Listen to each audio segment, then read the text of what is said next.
الحمدللہ والصلاة والسلام علی رسول اللہ۔ جادو سے چھٹکارا کیسے حاصل کیا جائے اور کیا جادو کے علاج کے لیے زمزم استعمال کیا جا سکتا ہے اور صحیح دم کی شروط؟ سوال کیا گیا ہے۔ میں بر صغیر کا باشندہ اور یورپ میں رہائش پذیر ہوں۔ میرا جادو سے متاثر ہونے والے لوگوں کا تعاون کرنے والے اہل علم کے پاس جانا مشکل ہے۔ کیا کسی شخص کے لیے یہ صحیح ہے کہ وہ یہ جاننے کی کوشش کرے کہ مرد یا عورت کو غیرت یا ناپسندیدگی کی بنا پر کچھ کیا گیا ہو؟ وہ کون سی اشیاء ہیں جن کے ذریعے سے جادو کی تاثیر سے نجات پائی جا سکتی ہے؟ میں نے ایک حدیث پڑھی ہے جس میں یہ ہے کہ زمزم جس چیز کے لیے پیا جائے وہ اسی کے لیے ہے اور وہ سب امراض کی دوا اور علاج ہے۔ تو کیا یہ دونوں نصیں اس پر دلالت کرتی ہیں کہ زمزم جادو سے بھی شفا دے گا؟ اور کیا کسی بھی قسم کا دم کیا جا سکتا ہے؟ اگر تو جواب ہاں میں ہو تو انسان کو یہ عمل کس طرح کرنا چاہیے؟ جس تہذیب سے میں آیا ہوں وہاں پر لوگ عام طور پر ان لوگوں کے پاس جاتے ہیں جنہیں وہاں پیر یا پھر ان کے متعلق لوگوں کا خیال ہے کہ متقی اور دین پر چلنے والے ہیں، ان سے تعویذ لے کر اپنی گردنوں میں ڈالتے ہیں تاکہ جادو کے اثر سے بچا جا سکے۔ تو کیا یہ شرک کی قسم ہے؟ اور میں نے اکثر یہ پڑھا ہے کہ یہ لوگ صوفیہ میں سے ہیں، تو کیا اس طرح کے لوگوں کے پاس جانا جائز ہے؟ الجواب بعون اللہ سبحانہ وتعالی۔ اللہ تعالیٰ آپ کو اپنا عقیدہ سلامت رکھنے کی حرص اور دلائل کے ساتھ حق تک پہنچنے کی کوشش پر جزائے خیر عطا فرمائے۔ ہم اللہ تعالیٰ سے دعا کرتے ہیں کہ وہ ہمیں سنت رسول پر ثابت رہنے کی توفیق دے حتیٰ کہ ہم اس سے جا ملیں۔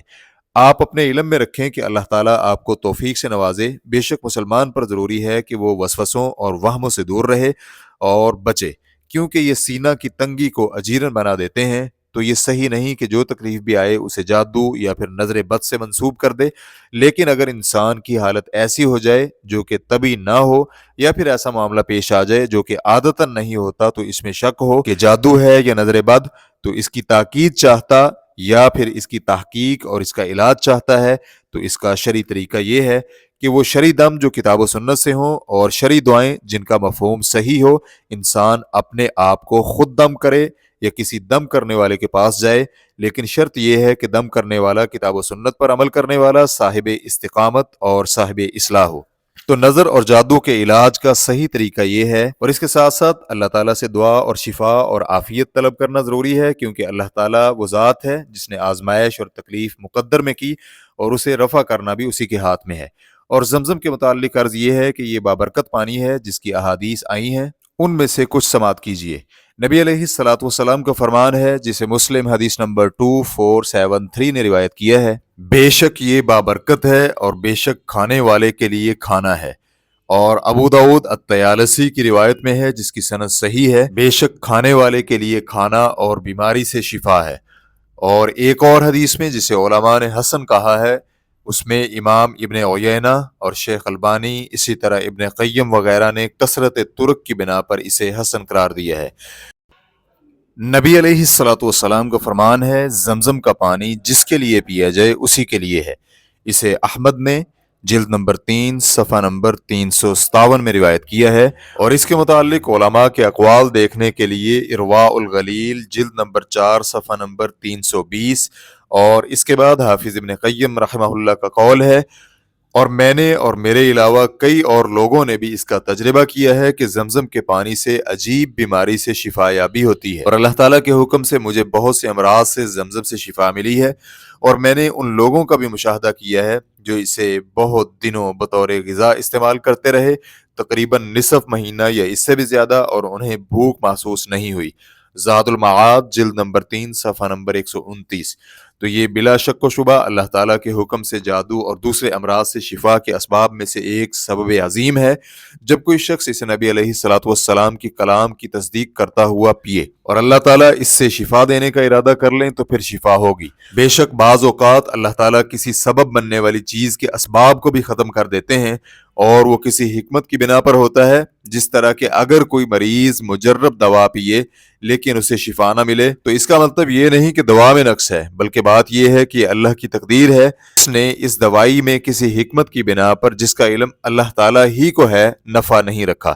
اور دم کی اقسام کے متعلق تو علماء نے یہ ذکر کیا ہے کہ وہ دم جو کہ صحیح اور شرعاً مقبول ہوگا اس میں اجمالی طور پر 3 شرطوں کا ہونا لازمی ہے۔ یہ دم کروانے والے کا یہ عقیدہ نہ ہو کہ یہ دم فی نفسی ہی فائدہ مند ہے، تو یہ اللہ تعالیٰ کے ساتھ شرک ہے، بلکہ اس کا عقیدہ یہ ہونا چاہیے کہ یہ سبب ہے اور اللہ تعالیٰ کے حکم کے بغیر فائدہ نہیں دے سکتا۔ دوم، یہ کہ شرعی مخالفت پر مشتمل نہ ہو، مثلا غیر اللہ کو پکارنا یا جنوں اور شیطانوں سے مدد استغاثہ مانگنا اور اس کے مشابہ چیزوں میں سے، تو یہ بھی شرک ہوگا اور اس سے اللہ کی پناہ۔ سوم، یہ دم سمجھ میں آنے والا ہو اور معلوم ہو، تو اگر طلسماتی چیزوں اور شعبدہ بازی پر مشتمل ہو تو یہ جائز نہیں۔ ریفرنس کے لیے دیکھیے القول المفید الشیخ ابن عثیمین، جلد نمبر 1 صفحہ نمبر 184۔ تو اگر ان مخالفات سے خالی ہو تو چاہے وہ کسی بھی شکل میں ہو صحیح ہے۔ اگر وہ مریض پر پھونک کے بغیر پڑا یا پھر پانی پر پڑا جائے اور اسے مریض پی لے، یا کسی تیل پر اور وہ تیل مریض اپنے جسم پر مل لے، اور اس کے مشابہ کوئی بھی چیز ہو، تو یہ جائز ہے اور اللہ کے حکم سے نفع مند ہے۔ اور ان لوگوں کے متعلق جن کا ذکر آپ نے پیر کے نام سے کیا ہے، تو پتہ نہیں یہ کون لوگ ہیں اور ان کی حقیقت کیا ہے، اور برکت تو اللہ تعالیٰ کی طرف سے ہے، تو اپنی مخلوق میں سے جس میں چاہے وہ برکت پیدا کر دیتا ہے، تو صرف بعض اشخاص کے دعویٰ پر ہی اس کے پیچھے لگنا جائز نہیں، اور اس طرح کے بہت سے معاملات و غلوف کی طرف لے جاتے ہیں جو کہ شرک میں واقع ہونے کا باعث بنتا ہے۔ اور دم کرنے والے کو جانچنے کا جو پیمانہ ہے وہ یہ ہے کہ سنت پر چلنے اور بدعات سے دور بھاگنے والا ہو، اور اس کی کلام اور اس کے تصرفات اور طلبات واضح ہونے چاہیے، اور وہ ایسی عجیب و غریب چیزیں طلب، نہ ہی ایسی عبارات لکھے جو سمجھ میں نہ آ سکیں، یا پھر دھونی استعمال نہ کرے، یا پھر ماں کا نام پوچھے اور کپڑے کا ٹکڑا طلب کرے، یا پھر حرام چیزوں کے ساتھ علاج کرے، مثلا خون وغیرہ، شعبدہ بازوں کے کام وغیرہ نہ کرتا ہو، اور وہ چیز جو کہ اس کے بارے میں شک پیدا کرے۔ اور رہا مسئلہ صوفیوں کا جو کہ شعبدہ بازی کے اسلوب اور اسی طرح کے اور کام کرتے ہیں، تو ان کے پاس کسی بھی حالت میں جانا جائز نہیں، اور ان صوفیہ کے متعلق معلومات میں اضافہ کے لیے اسی ویب سائٹ پر سوال نمبر 4983 کا مراجعہ اور مطالعہ کیا جا سکتا ہے۔ ہم اپنے اور آپ کے لیے اللہ تعالیٰ سے توفیق اور سیدھا راستہ طلب کرتے ہیں۔ فتوی الشیخ محمد صالح المنجد، واللہ تعالی اعلم۔